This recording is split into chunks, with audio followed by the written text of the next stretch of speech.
Good evening.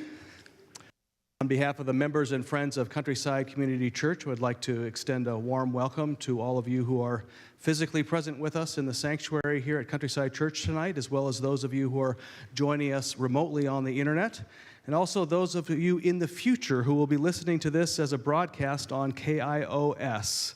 Welcome to one and all this evening. We've been very excited to have our speaker here tonight. One of the core principles that many of us at Countryside live by is, as a Christian church, walking fully in the path of Jesus without denying the legitimacy of other paths that God may create for humanity. And we've always found that taking a look and holding hands and with other faith traditions of the world helps us understand more about what it means to be spiritual. And learning more about what it means to be spiritual helps us understand what it means to be human. And understanding more of what it means to be human helps us understand about what it means to be spiritual.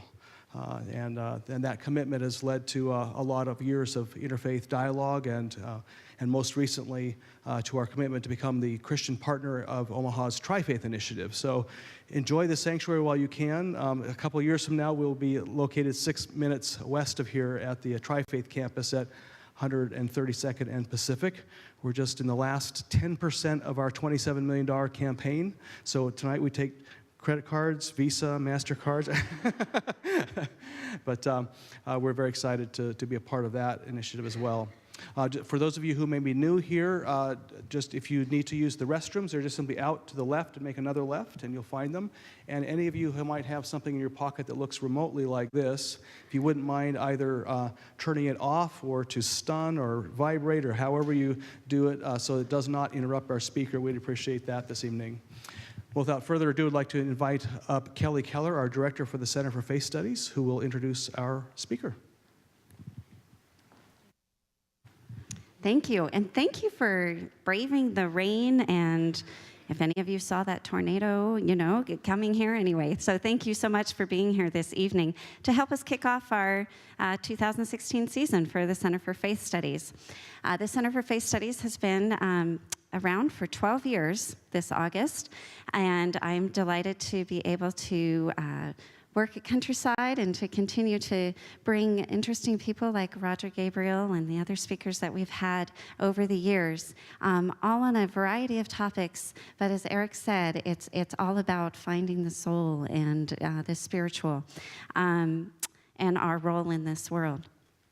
So one thing I want to be sure to do is to thank the Sherwood Foundation for their partial underwriting of Center for Faith Studies over the years. And I also very much want to thank Donna Miesbach. Would you stand, Donna, please? Donna is a member of Countryside, and she is a Copra Master Educator herself, and she's the one who so graciously offered, she was having a workshop with Roger Gabriel this weekend called Freedom to Be, and as we were discussing, decided it would be good to open it up as a public talk for those who might not be able to do an entire weekend. So I'm very grateful for Donna offering that with me. As a side note, though, there are a couple spots in that weekend program, and if after tonight you're thinking you don't have anything tomorrow and you'd like to do the weekend program, see Donna afterwards. This season, our theme for the Center for Faith Studies is Who Do You Say That I Am? Conversations with the Soul. While not all of our speakers come from a Christian perspective, as a Christian faith community, we realize that our faith journey centers around these ideas of identity. By claiming a relationship with God, what does that relationship, as we live it out, say about who God is and who we are? How is this affected by our relationships in the world? A foremost scholar on faith development, James Fowler, writes that the obvious starting point is the realization that the conscious self is not all there is. That part of us that transcends the conscious is essential if we wish to live a fulfilled life imbued with meaning. That's where tonight's speaker comes in. He brings us with the practice of meditation to the source, our soul, which is at times suffocating under layers of unhelpful thought processes, beliefs, cognitions, stresses, I know a little bit about stress, that keep us not only from our best selves, but seeing the best in others as well.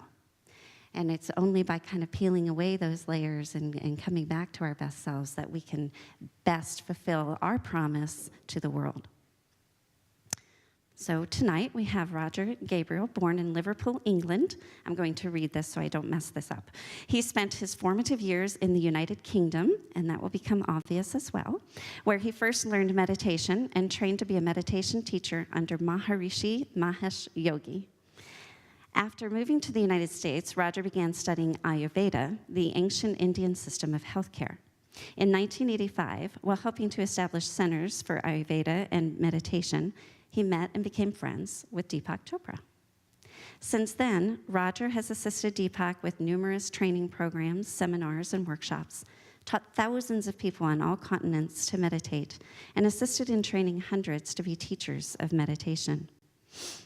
Roger has been blessed to meet and study with great teachers in India and the West, and has traveled extensively in India. As time permits, he involves himself with charity programs there and takes seekers on tours to some of his favorite pilgrimage sites there. And again, there's information if you become interested in those pilgrimages. You can see Donna afterwards. Roger currently serves as a Chopra Master Educator, member of the Chopra Center Certifications Advisory Board, and teaches regularly at Chopra Center workshops, seminars, and teacher training programs. When not traveling, he lives in California. Please help me welcome Roger to Omaha. Thank you.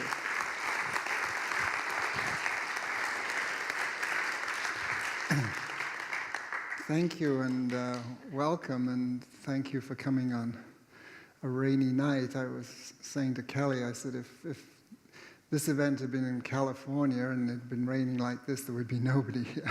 So, and you know, over the years, I've moved around. Since I came to this country, I've moved around. I actually lived in Iowa, which is just next door, and I lived in Massachusetts for many years. And when I moved to California, for a while, I couldn't understand why my car was always so dirty. And then I realized because it doesn't rain, you know. So the great benefit of the rain, of course, is that our cars get washed often. So as Kelly said, I've worked with Deepak Chopra for many, many years now. We go back a long way. When I first started working with him, there was just the two of us. That was the whole Chopra organization. Well, how many of you are familiar with Deepak Chopra, by the way? Okay, just about everybody. Okay, so I don't have to explain who he is.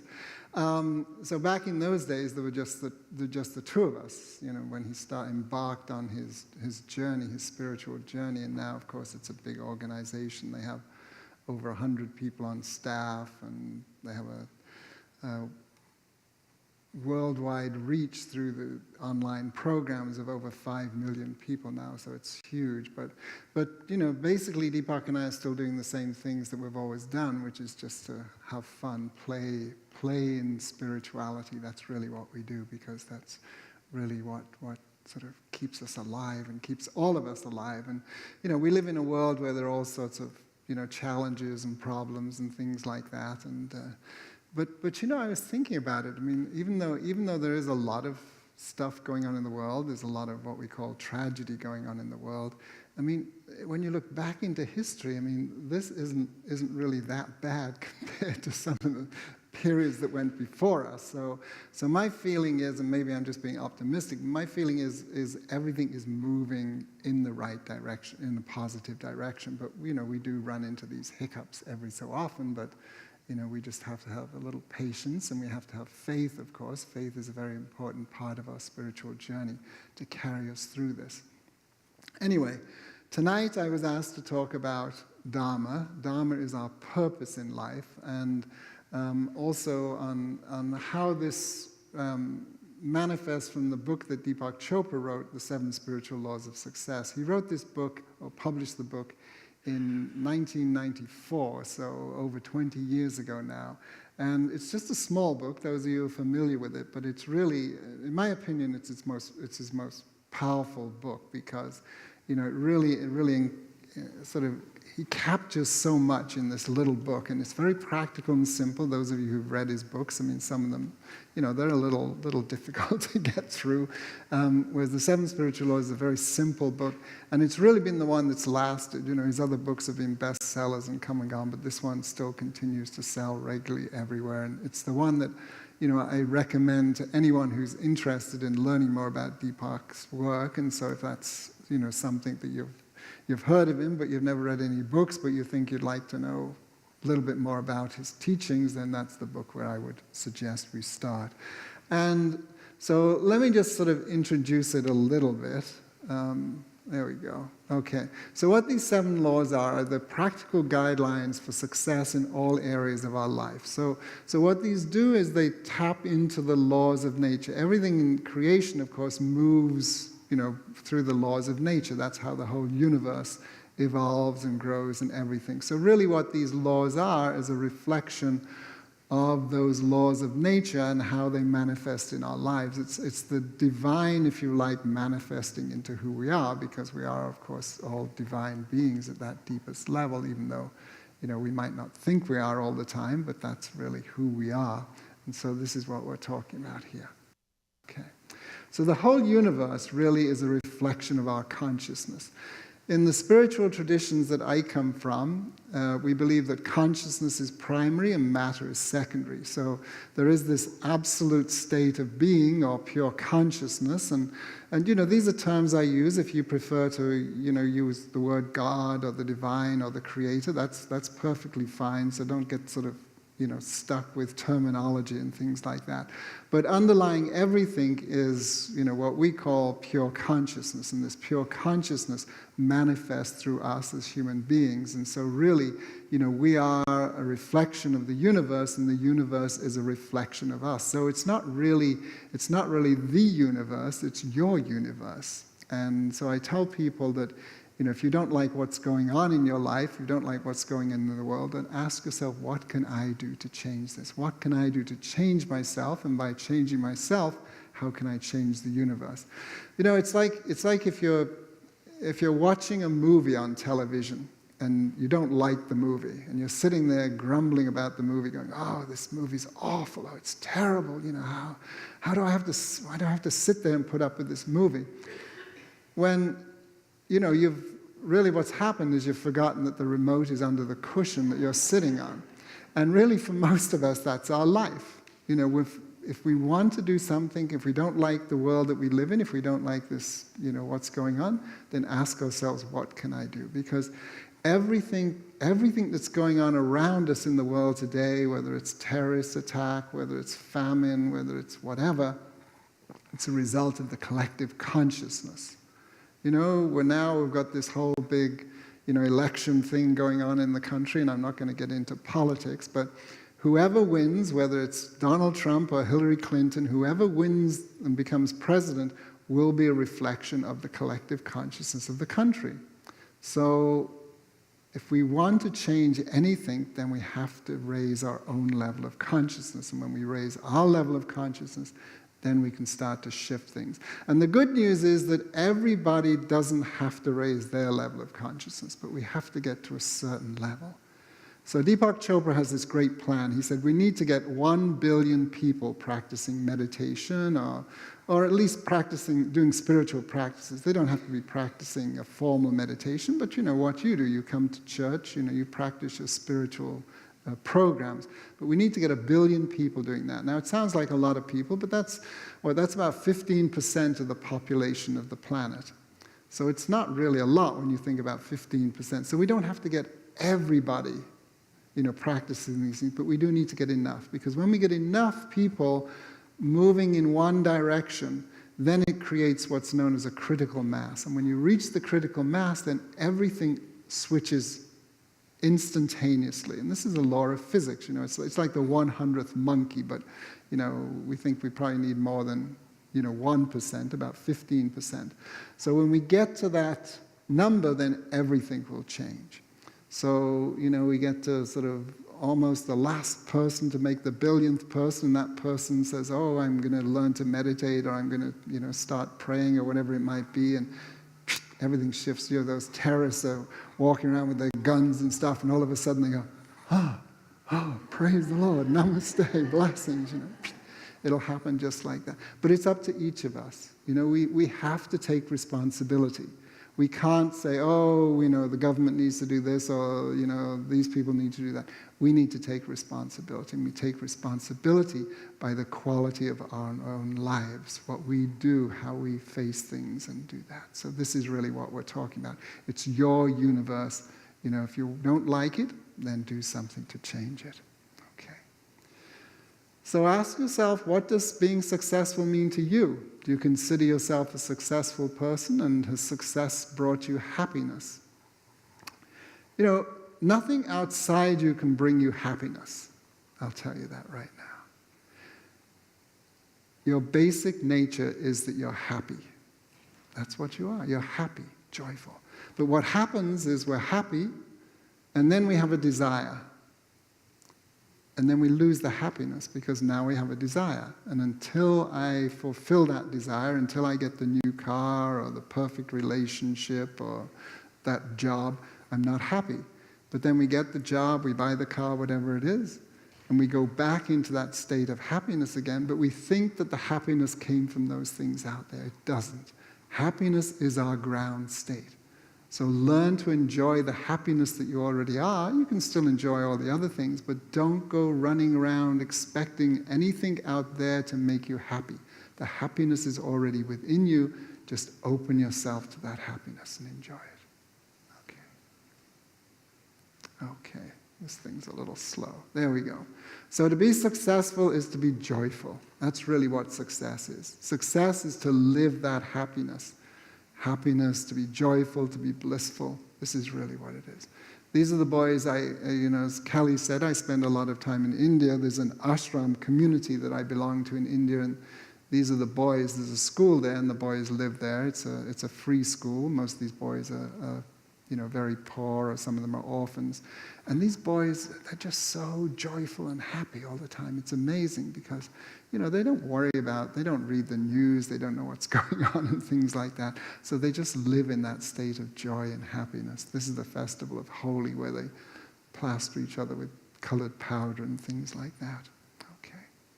So this is one of my favorite readings. This is from Kahil Gibran, and this is kind of the ideal day. So this is what I think we should all strive for, as our purpose in life. To wake at dawn with winged heart and give thanks for another day of loving. To rest at noon hour and meditate love's ecstasy. To return home at eventide with gratitude. And then to sleep with a prayer for the divine in your heart and a song of praise on your lips. Wouldn't that be beautiful if we could do that every day? That's what we should live. That's truly being a true full member of society, a member of our community. Okay. So these are the 7 laws that Deepak gives us in this book, and he's also recommended that we practice as the 7 laws 7 days of the week, that we could practice one on each day of the week. So you don't have to try and do them all at once, but just maybe focus on one each day. So the first day, on Sunday, he says we practice the law of pure potentiality. Monday, the law of giving, which, bless you, also the law of receiving. Tuesday, the law of karma. Karma is as you sow, so shall ye reap. It's the exchange. Wednesday, least effort, everybody's favorite, least effort.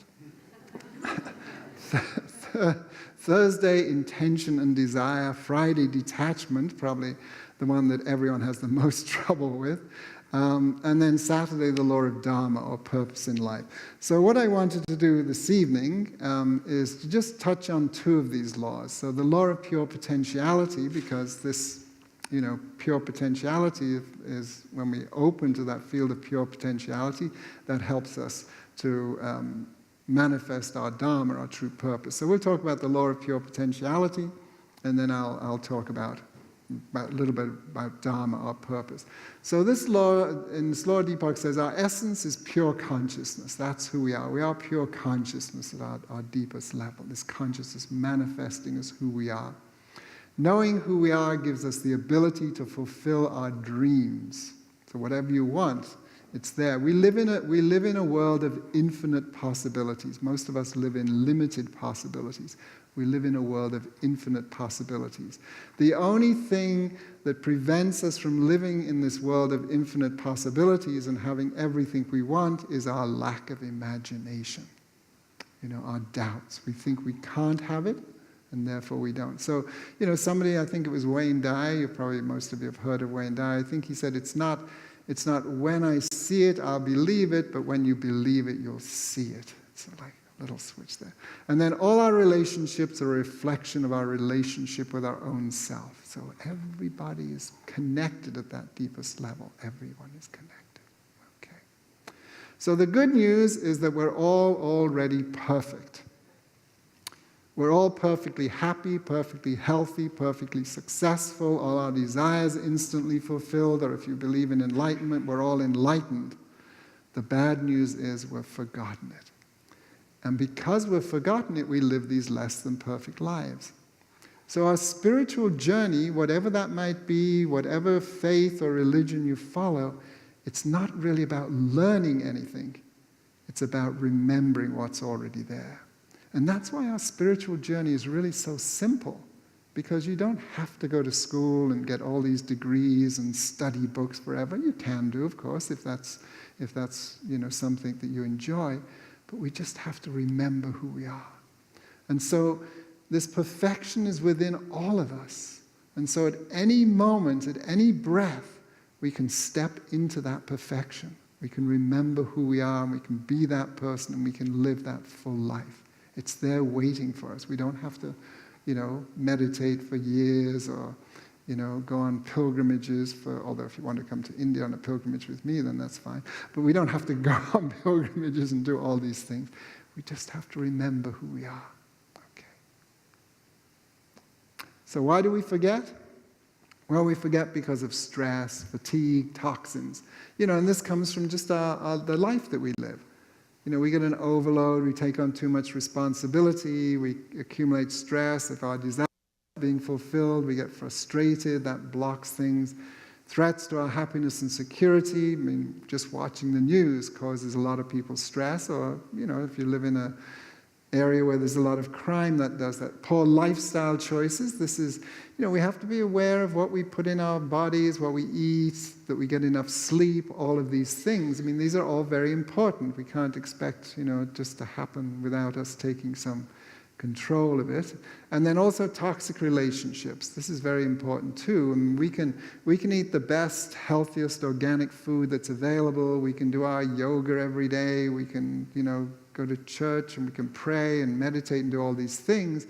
But if our relationships are not supporting that, then that's going to negate the whole thing. So these are all things that we need to be aware of. We need to look at all these things and ask ourselves, how are these things impacting on our lives? So the 5 causes of suffering, according to the Eastern traditions, are not knowing. The first one is not knowing who we really are. We've forgotten who we are. The second one is attachment. So that's clinging to things that are impermanent.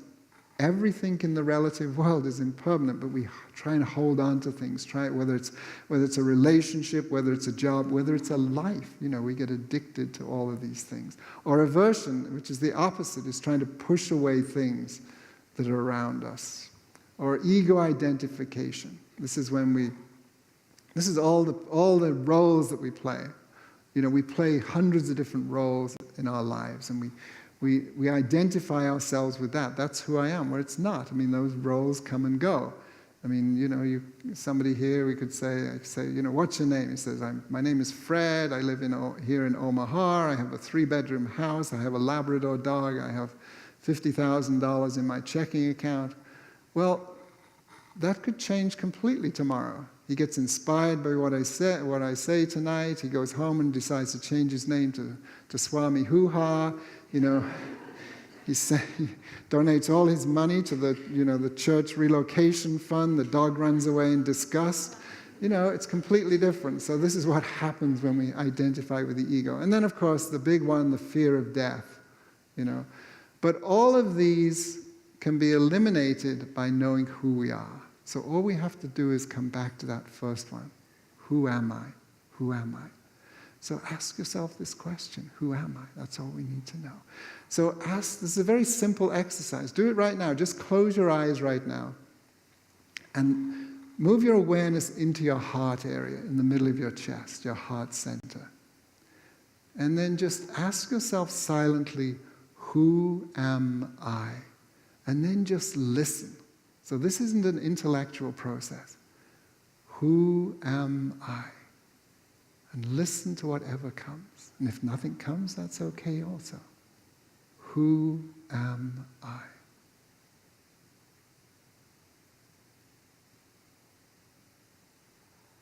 Okay, open your eyes. This is a good exercise. I recommend that you do this every day. Before whatever your practice is, whether you meditate, whether you pray in the morning, whatever you normally do in the morning is your sort of spiritual practice. Just before you sit down, just when you sit down, just close your eyes and just ask yourself that question. Ask at the level of your heart, but listen. Listening is very important because the heart is where the inspiration, the intuition comes. So that first response, when you ask, who am I, that first message that comes, that's coming from deep down within you. That's below all this nonsense that we accumulate. The second impulse is when it goes up here. And then we get all this other nonsense. Oh, I couldn't possibly be that person or this, or who should I be, and whatever. So listen to those first impulses. And if nothing comes, that's okay also. And then over time it'll change, because when you first ask, who am I? Of course I ask, who am I? My name, it comes Roger, I'm from England, I'm a teacher, and this and this and this. But keep asking over time, and get to those deeper and deeper levels of who am I? Okay.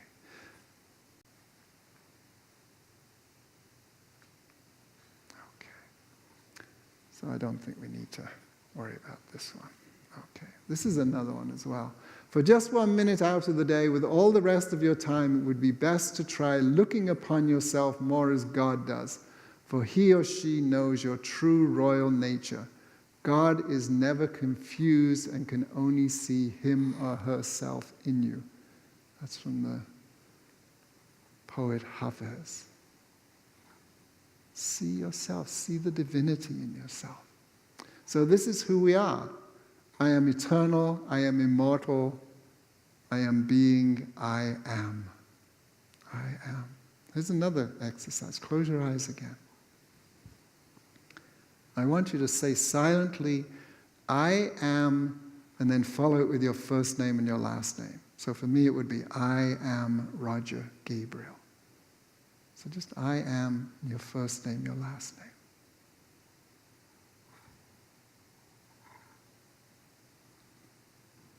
Now drop the last name. So it's just I am and your first name.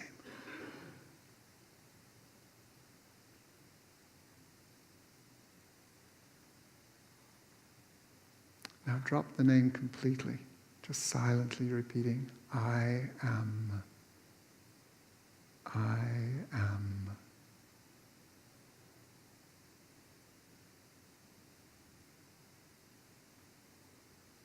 That's it.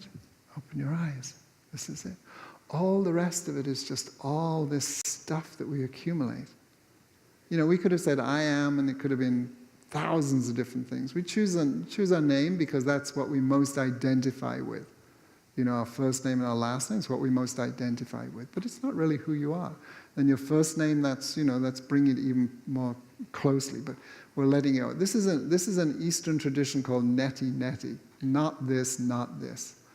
You can go through an exercise, do it someday, just go outside and walk around and say, everything you see, this isn't real, this isn't real, this isn't me, this isn't me, this isn't me. That's what we're really doing here. And when you got rid of everything, then what's left? I am. That's who you are. So this is another exercise that you can do on a regular basis if you wish. Okay. So where do we find this person? Well, we find the person in the silent spaces between things. The silent spaces between our thoughts. Here in the diagram, we have our thoughts.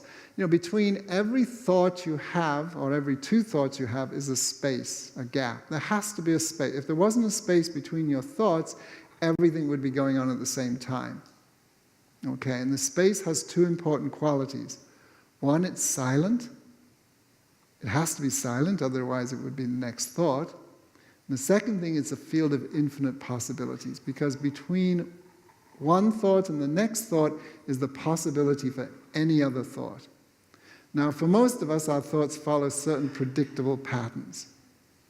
You know, we get stuck in these habits and these cycles, you know, where we think we have free will, but most of the time we're just kind of recycling ourselves over and over again. We're like that little mouse on the treadmill, you know, we're running and running and running, thinking we're getting somewhere, we're just going round and round and round. And what keeps us going around is our memories and our desires. Keeps us going around. But there's an infinite possibilities. So start to spend more time in the spaces between things, the spaces between your thoughts, the spaces between your breath, the spaces between the steps when you walk. This is where the real you is. This is where your soul is. Because we're not the thinker of the thoughts. You are not we are not the thoughts. You are not the thoughts. I am not the thoughts. I am the thinker of the thoughts. So the only place where the thinker of the thoughts can be is in the spaces between the thoughts. And that's your soul. Your soul is the thinker of the thought, or the experiencer of the experience.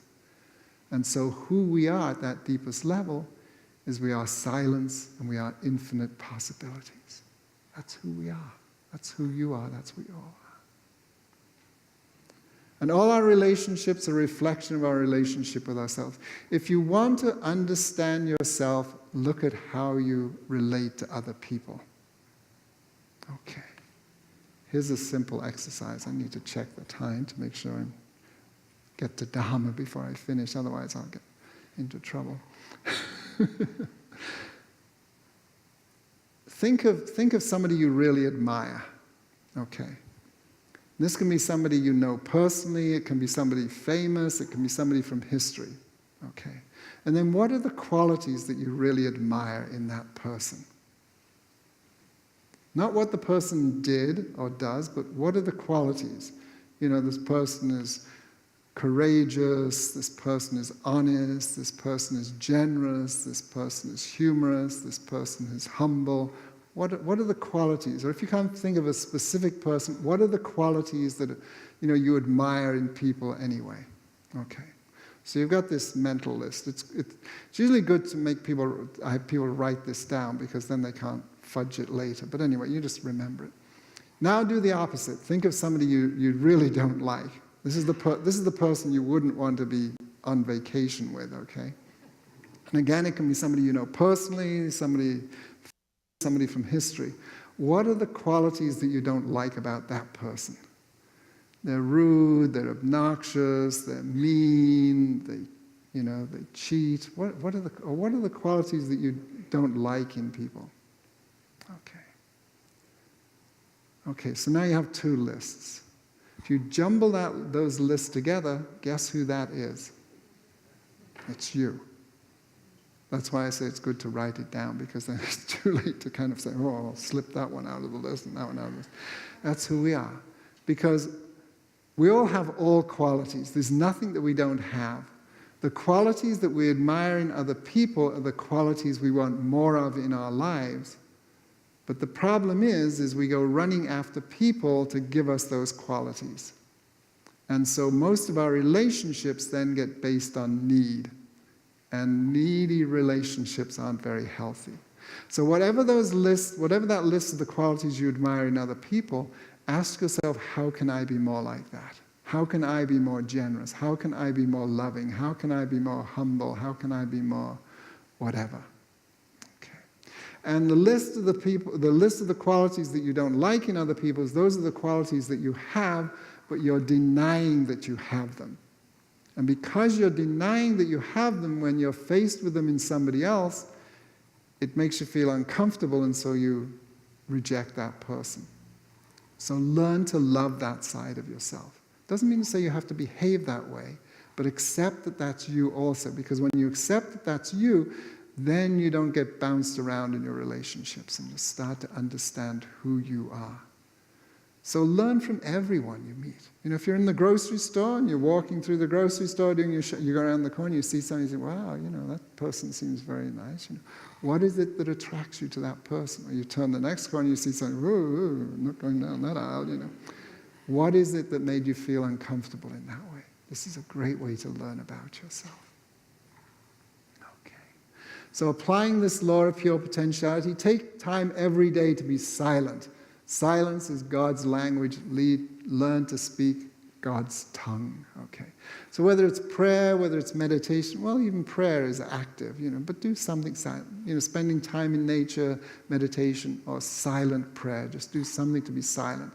Commune with nature and then practice non-judgment. Everybody, including you, is doing the best they can from their level of consciousness. So be very careful about judging other people. All right. I like this one. This is from the Old Testament, from Kings. The Lord passed by, then a great wind tore the mountains apart. Must have been tonight in Omaha. And scattered the rocks before the Lord. But he was not in the wind. After that there was an earthquake, but the Lord was not in the earthquake. After that came a fire, but the Lord was not in the fire. After the fire came a gentle whisper. That's how we miss it, because we're so busy creating all this noise. It's not. The divine God, whatever, our true self is in the silence. Spend time in silence. Okay. All right, let's get to what I'm here for this evening, the law of Dharma, or our purpose in life. Okay. So Dharma has many meanings. It means the support from within, or the essence of virtue, the righteousness, justice, honor. But really, it really means our purpose, our true purpose. What is my truth? What am I here for? What am I here, to accomplish in this life? As Gandhi said, the seeker after truth should be humbler than dust. The world crushes the dust under its feet, but the seeker after truth should be so humble that even the dust crushes him. Okay. So Dharma versus drama. Why do we get out of our Dharma or our purpose? Because of this. Because of peer pressure, lethargy, we just get lazy and don't do what we should do, ego, pride, lack of self-worth, non-truthfulness, lack of faith, confusion, attachment, resistance, fear, expectations. Expectations is one of the biggest causes of suffering in this world today. If we didn't have expectations, life would be wonderful, wouldn't it? At least there'd be no divorce, if nothing else. Okay. Doubts, poor lifestyle choices, toxic relationships. These are all the things that we need to be aware of, because this takes us out of our true purpose of life, who we really are. Lao Tzu said, if you're depressed, you're living in the past. If you're anxious, you're living in the future. If you're at peace, you're living in the present. The present moment is the only moment we have. But most of the time we miss it because we're living in the future or the past. Our memories or our desires are taking us into the future or the past. You'll get to old age, you'll be lying there on your deathbed, and you'll reflect back over your life, and most people will go, darn it, I missed the whole thing, I wasn't there, because most of the time we're not here. So learn to be here, learn to be present in this moment. It's better to walk alone than with a crowd going in the wrong direction. So we are here, this is our purpose. Our purpose is to discover who we really are, our higher or our spiritual self. That's really what we're here for. So we all have unique talents and unique ways to express them. Whoops, it slipped a bit. So discover what your challenges are and learn how to use them successfully. We don't have to be somebody famous. We don't have to be on a stage. We don't have to write books or, write music and things like that. But whatever we do, find out what you do best. And it can be, working in a cafe selling, coffee. It can be, what was it the other day? Maybe you saw it on TV. They have this Make-A-Wish Foundation, which is for little children who have serious illnesses, and they have a wish of something they want to do, and the foundation arranges it for them. So, most of these kids, they want to go to Disney World, or they want to meet Harry Potter or something like this. I had one kid the other night, he wanted to be a garbage man. He wanted to drive in the garbage truck for the day, you know. So, but it doesn't matter, you know. What do you do really well? I mean, if the garbage man does a great job, you know, and he drives that truck and he loves it, and you know, and he cleans up all the mess and stuff like that, then that's his Dharma, you know. So don't think it has to be something amazing and, you know, fabulous that people write about. No, it doesn't. Okay.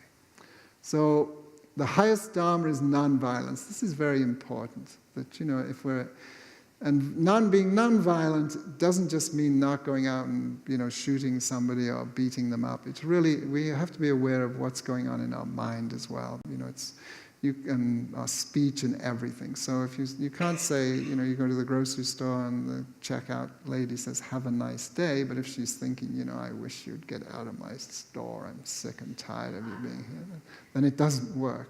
So it's on all levels. So be careful on all levels.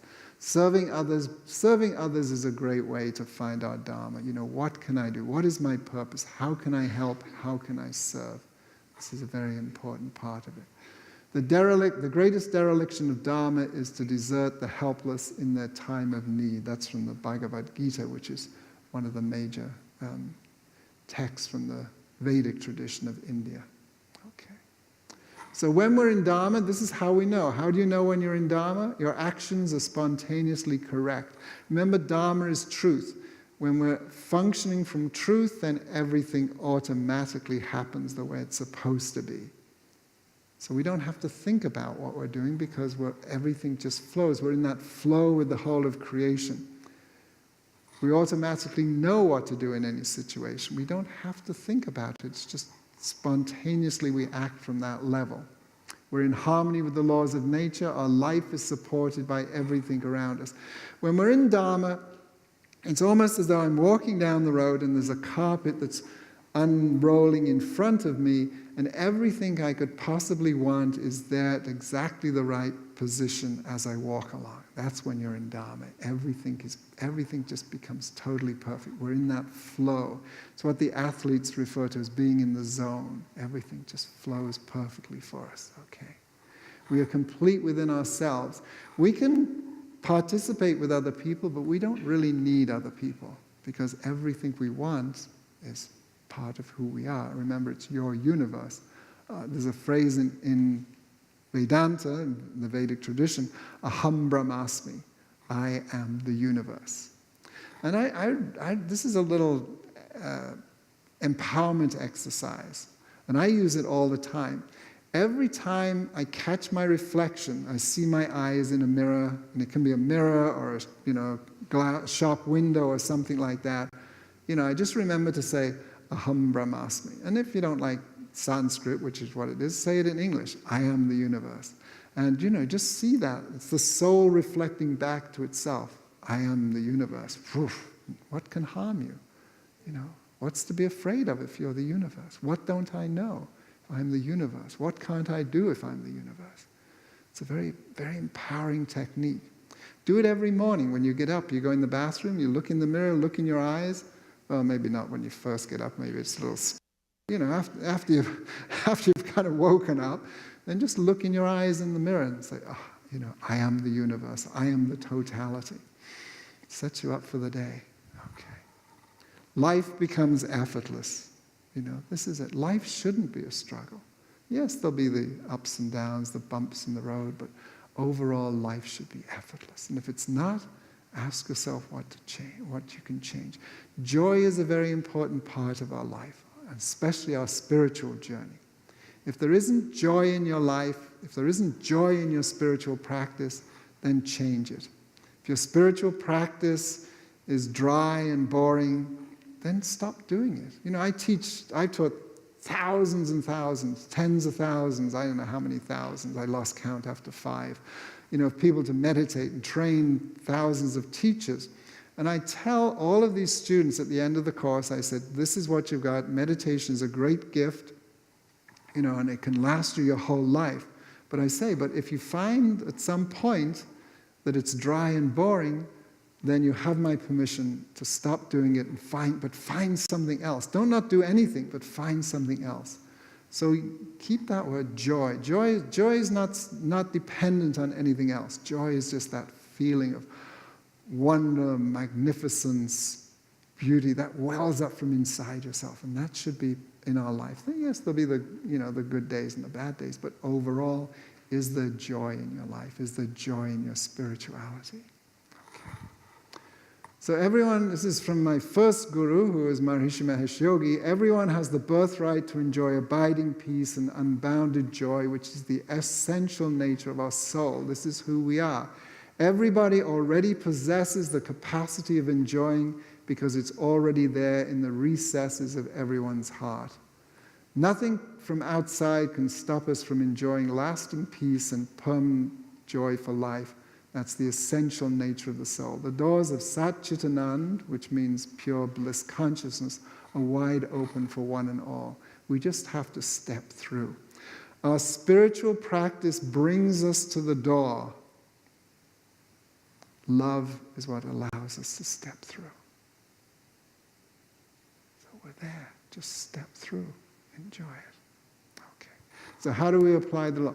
This was my most recent guru, Sri Sattva Baba Maharaji. He, in this photograph, he died about 4 years ago now, age 99. In this photograph I took of him, he was 97 years old.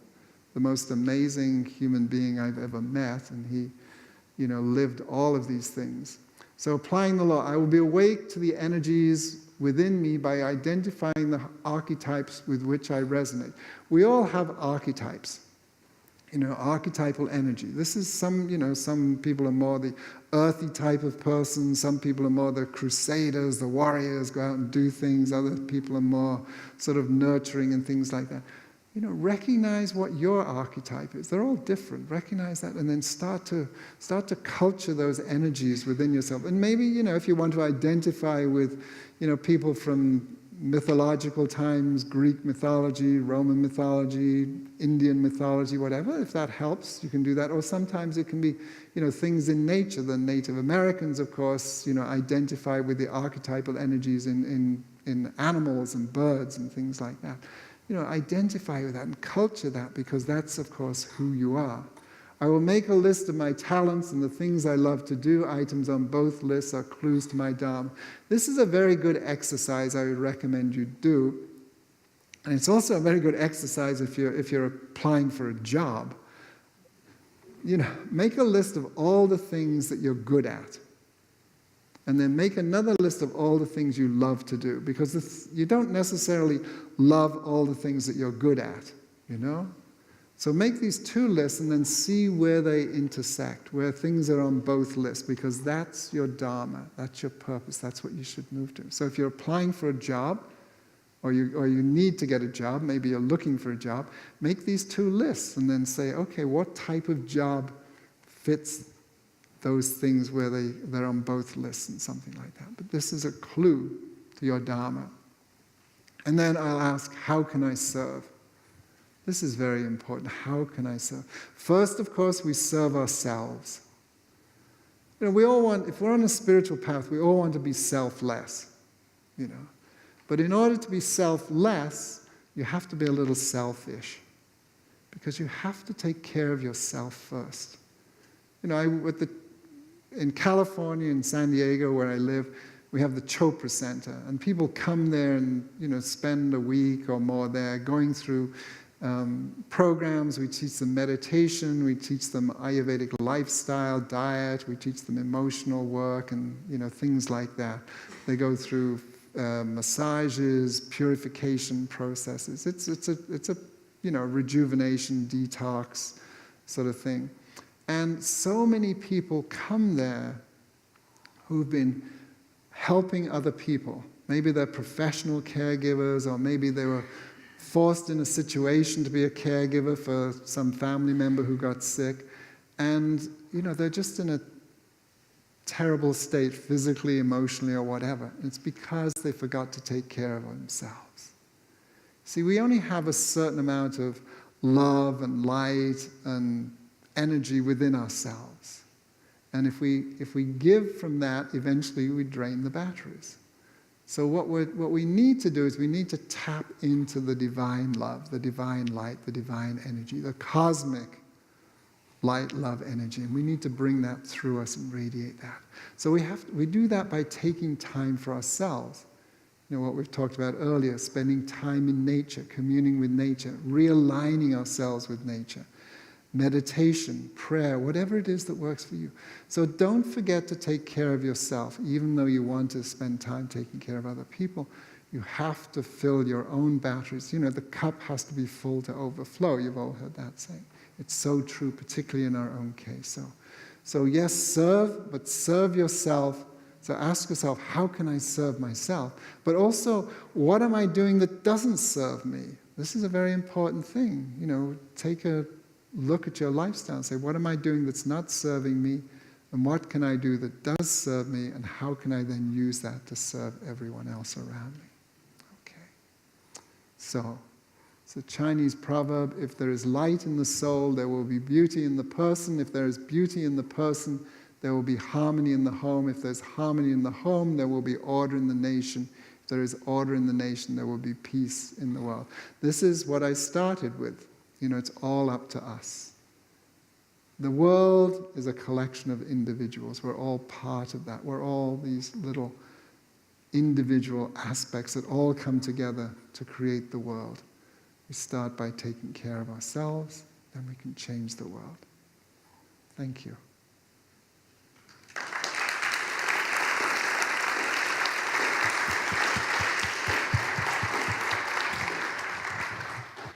All right, thank you so much, Roger. That was just very enlightening. We do have a few minutes for questions and answers, and I'm going to give the mic over to Mike. And you know, you can ask me questions on what we've talked about this evening or anything else. You know, if there's anything else I can help you with, you know, I always say if I don't know the answer, then I'll make up something that sounds good. Okay. No, I won't do that, but anyway. So if you have any questions on anything at all, or...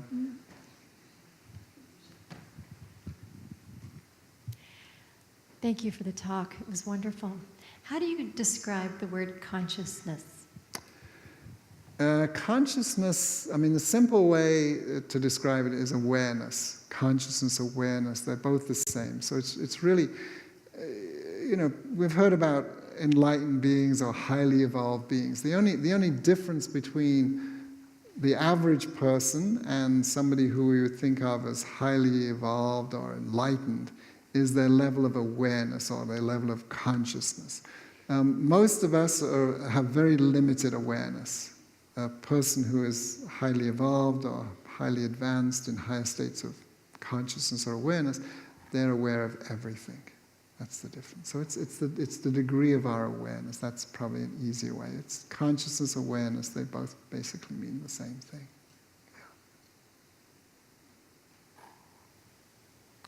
Yeah. Okay. Yes.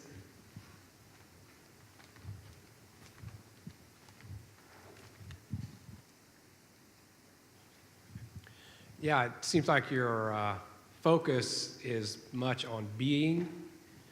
It seems a part of the human nature is also producing or creating, that kind of thing.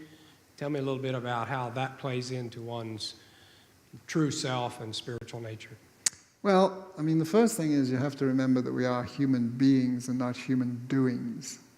You know, we're very adept at doing all the time, doing. But we have to experience our own being, and only, you know, the life that we live or the life that we create can only be perfect is when that we allow that presence of being to flow through us. That's really what it is.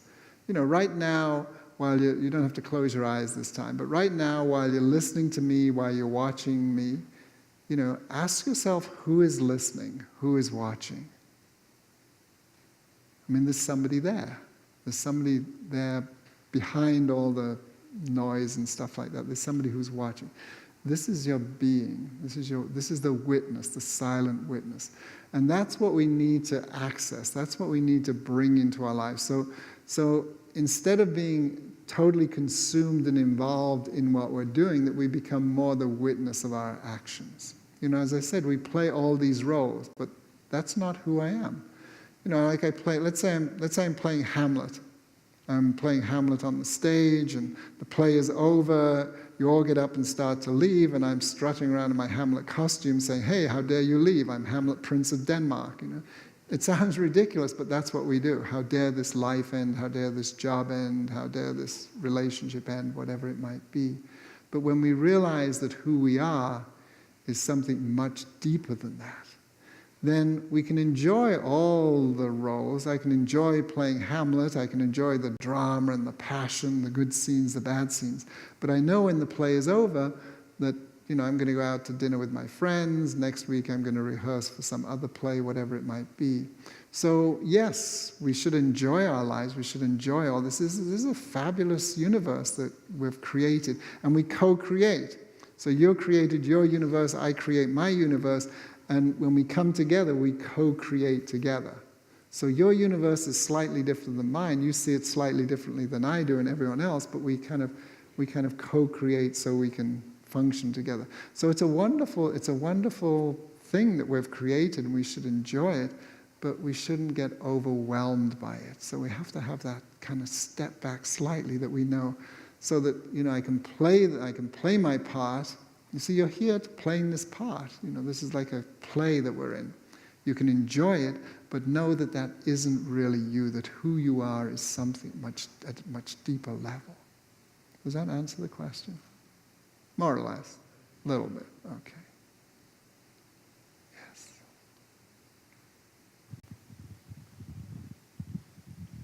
I almost always think of something to ask. Thanks so much for being here. And I'm just curious, you've been exposed to a lot of different cultures and cuisines, traveled lots of different places, and probably can eat, whatever you want to create or whatever you want to bring about in your life. And so at this point in your journey, can you tell us, what are some of your favorite foods? Like, what does a guy like you like to eat at this point? Are you taking me out to dinner tonight? No. I'm a vegetarian. I was actually born a vegetarian. Not that my family were, but just as a small child, I refused to eat meat and fish and all of those things. And so my mother used to disguise it, because I was a kid, I didn't know. So I ate a lot of sausages when I was a kid. My mother could slip those by me until I got older. And then I ate, when I got into my teens, when you're a teenager, you go out with your friends and you want to fit in, and so your friends go out to have a hamburger and things, so you want to be the odd one out. So I ate meat for a few years, but then I decided, this is not what I want, so I stopped again. So that's my basic, diet, is that I'm not a vegan, but I'm a vegetarian. That's my basic diet. But then, most of the food I eat at home, I live alone, and so I cook for myself a lot of the time, so I eat very simple food. So a lot of the time I'm just having vegetables or, rice and lentils and things like that. So, I eat a lot of fruit. I enjoy fruit. So those but simple things that, that don't weigh me down. See, if you, and I'm not telling you what you should eat, because otherwise, people get upset. But one of the big rules for me, or one of the guiding rules, if you like, is to learn to listen to your body, and about everything, because your body will always tell you what's right for you. And it's very simple, because your body only has two messages: I'm comfortable, I'm uncomfortable. It's as simple as that. So when you eat food, ask yourself, how do I feel after I've eaten it? Do you feel energized? Do you feel light? Do you feel joyful? Or do you feel heavy and dull, and you have to loosen your belt and things like that? Okay, once a year at Thanksgiving, it's okay. Ask yourself, how does my body feel? But you can do it with everything. Your relationships, when you meet somebody, how's my body feel? Or even before you eat food. Say you're at a buffet. You walk down with your plate, and you're looking at all the different dishes, and you say, you just pause and you say to my body, do you want this?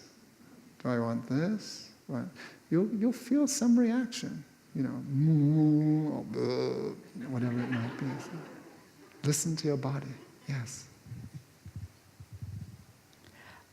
I find it very hard to be in the present.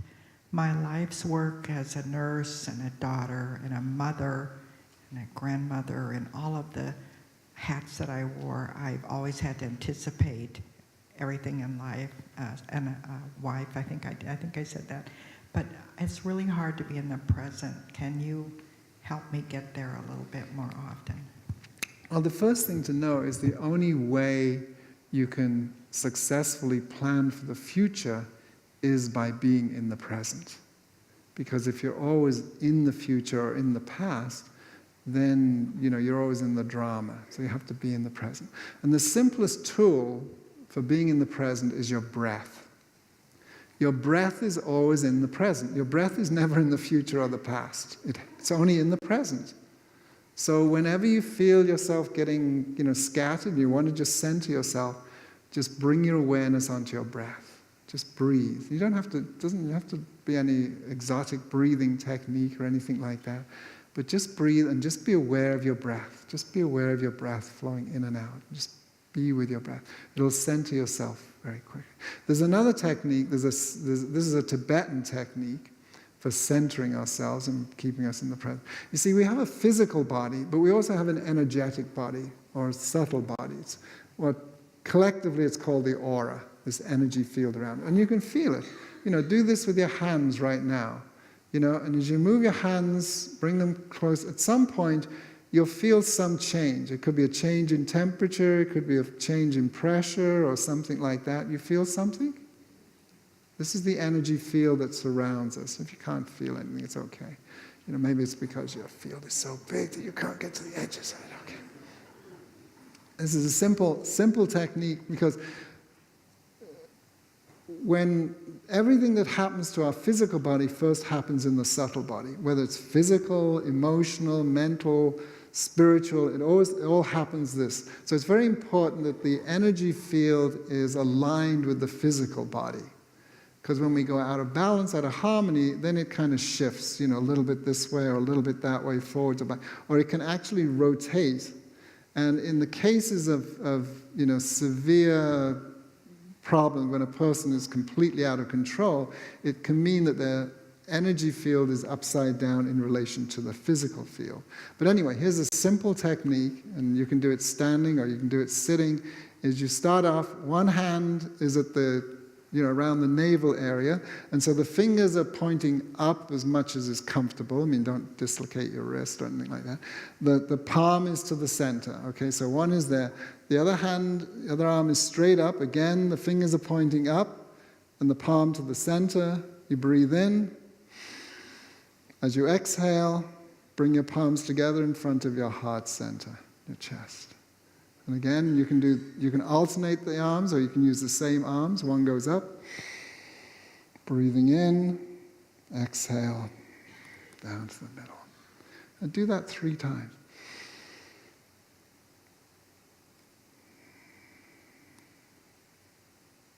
You feel?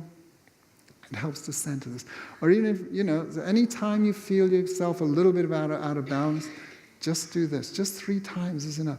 Or if you're in a situation where you can't, like you're at work and your boss is yelling at you, and you feel, you stand in front of your boss going, just do it virtually. Anything you can do physically, you can do virtually in your mind. So just imagine you're doing it mentally. What I do is I imagine there's kind of like a pole that goes right through the middle of me. And, every so often I just breathe and think, okay, I just need to align everything with this. Simple. Okay. Yes. I really appreciate everything that you shared with us, and find all of how to put the laws into practice and all of that very helpful. But it's very confusing for me. So about a week ago, I ended a toxic relationship with a friend, and I thought I felt good about that. And then when I shared it with somebody else, they said, well, maybe you were being too judgmental, or maybe your expectations were too high. And so that list that you shared, it all sort of churns around, right? And how do you how do you get the answers to those questions? Am I being too short-tempered and by ending it, or do you know what I'm saying? It's well, sort of a circle. Yeah, only you can. Well, first thing is stop listening to other people. No, it's true. It's true. Be very careful. Who you ask for advice from, and also if somebody comes to you and starts sharing their problem, like I don't know, but maybe you went to your friend just because you wanted to share. You wanted to offload this, and if somebody comes to you like that, then just listen. If somebody asks for your advice, give your advice. If they don't, then just listen, because that's a very important part of processing emotions. Do I have a few minutes here still? Okay. I mean, we have a 7-step program at the Copra Center. The first thing is to take responsibility for your emotions. Your emotions are your emotions, and nobody else's. We blame other people. It's it's your fault that I feel this way. It's not. It's your choice. So take responsibility, okay? And then identify, is it really an emotion? Or, is it just a judgment or something like that? Is it an emotion? Okay. And then feel it in your body, because every emotion has a corresponding physical sensation.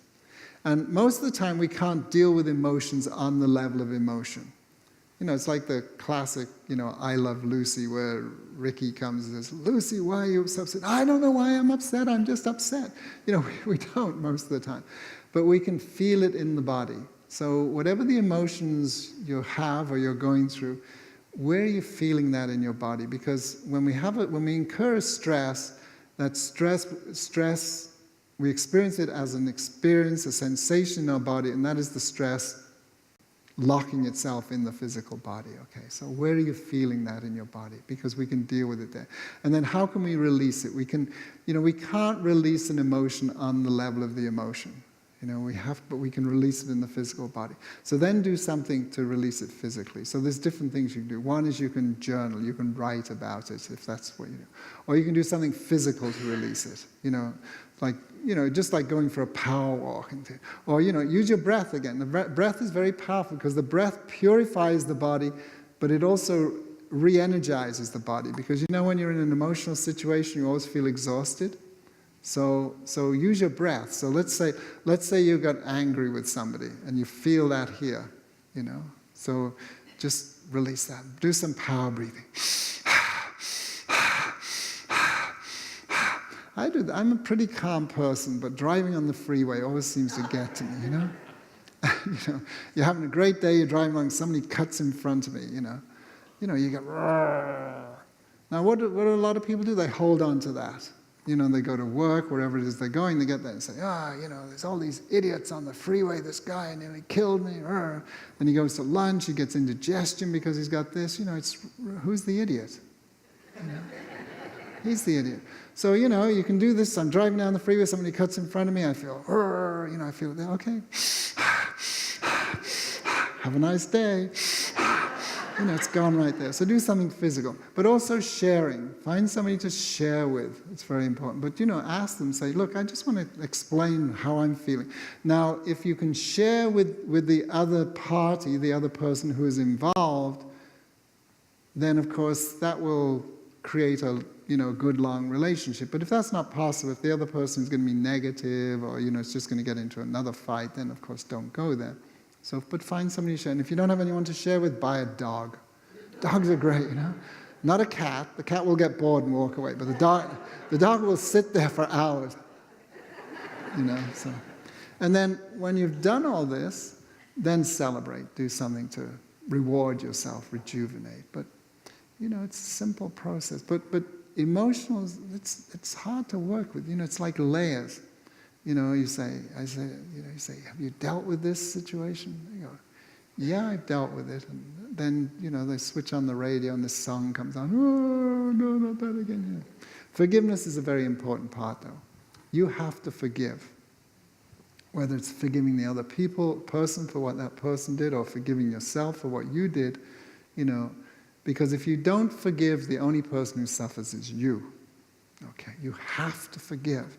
So the best way to forgive is always remember to separate the person from the act. Because oftentimes we can't forgive what a person did. You know, if a person beats you up, or a person rapes somebody, or murders somebody, we can't forgive the action, but we can always forgive the person. Because whoever it was, whatever they did, they were doing it from some very poor state of mind, or confused mind, or whatever it was. So when somebody does something, ask yourself, what would it take for me to have done that? And however low you feel you would have to sink to do that, that's how low that other person is. So they seek some. And then after you've forgiven them completely, then there's one last step, which is the most difficult. And that is you be grateful to them. Because you be grateful to them because they've allowed you to learn something from this. See, everything in life is either a problem or an opportunity.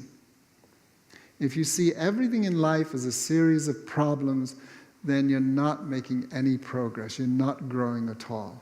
You're just going through that same old thing. So if you see everything that happens to you, and it doesn't matter what it is, whether it's, you know, somebody abusing you in some way, whether it's, you know, being diagnosed with some life-threatening illness or whatever it is, ask yourself, what is the opportunity? What can I learn from this? Because that's the way to grow. That's the way to grow spiritually, is always look for the opportunity. What's there? What can I learn from this? So ask yourself, what is the opportunity here?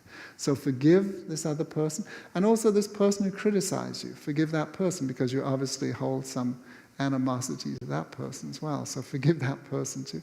And then forgive yourself for anything. If you did feel, you know, maybe you do look at it and say, yeah, I was kind of judgmental and stuff. Forgive yourself too. Guilt is a waste of time. Yeah. Okay. One last one. I think we've run out of time now. So, okay, one last one.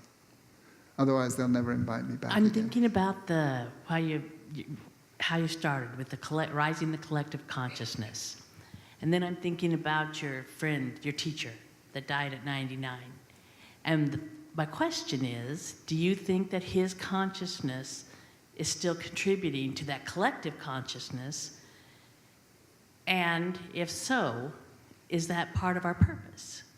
To rise our, will it continue after us? To leave, I know it's the present moment, but does it stay? Does it contribute? Does it continue to contribute? Yeah, nothing ever ends. Nothing ever ends. So yes, it doesn't continue in the sense that, you know, he's here, but what he did, you know, is still with us. So it's, even if it's the memory of who he was. You see, I had a very interesting experience with this man. I'd you know, been doing all my meditations and stuff for years and years and years, and I was very much into the intellectual approach. You know, I wanted to know everything. So every teacher, and I met many teachers, I've been very fortunate. You know, I'd always want to ask them questions and listen to their discourses and read books and, you know, study it all. When I met this man in 2003 in his ashram in India, he didn't speak very much English, and, you know, my Hindi wasn't worth talking about. So we could have little conversations, but we couldn't have any intellectual discussions. And so I thought, you know, well, there's a reason why I'm here. You know, there must be, because I landed in his ashram. Why am I here? And I knew that he was something very special. And I realized, you know, I'm going to learn from him just by being in his presence, and just by watching him, observing him, you know, seeing how he lives his day. He was a very humble man. He lived in one room, which was probably half, you know, it was probably about, you know, not as big as this stage. That's where he lived, you know, and he slept there, he ate there, everything. You know, the ashram was around there, but that's where he was. And so in the morning I would get up, you know, take my bath, whatever, and then I would just come down and I would just sit in the corner of the room out of the way, and I would just watch him. You know, he let me do whatever I wanted and just observe him, because he was just pure, he was humble, he was simple in everything he did and dealing with people. He just came totally from love. So I was just, you know, learning by absorbing who he was. And obviously that's what I needed. I needed, you know, humility and simplicity and things like that in my life. So, you know, that is still here with us, you know, because that's what I learned from him. So I have that within me now. And all the other students that he's had over his lifetime and things like that. So he lives on through them, if that makes sense. So, hopefully, having spent that time with him, that I learned many things that I can now share with other people to the best of my ability. I'm not saying that I'm anything like he was, but to the best of my ability. And so, his consciousness lives on through me and through many other people, of course, who met him. Does that make sense? Yeah. Of course, when I go and visit the ashram, I'm going back there in September to visit, when I go there, then yes, you can feel his presence. It's there, yes, on some energetic level. But I don't like this idea, I'm not one for, contacting departed souls and, all that thing. I mean, if it's what somebody does and enjoys, that's okay. But for me, once they're gone, let them go. Don't keep pulling things back. What he co-created. Yes. Yeah.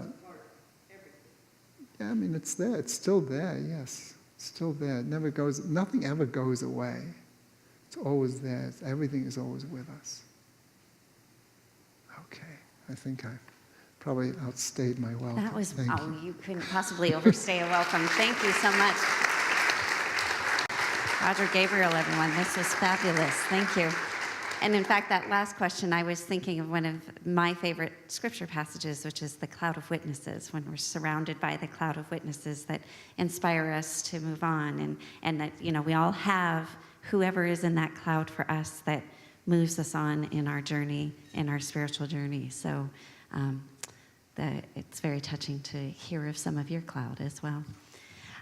This evening, we do have some books for sale, and I do encourage you to talk to Donna if you're interested in more time with Roger this weekend or going on the pilgrimage.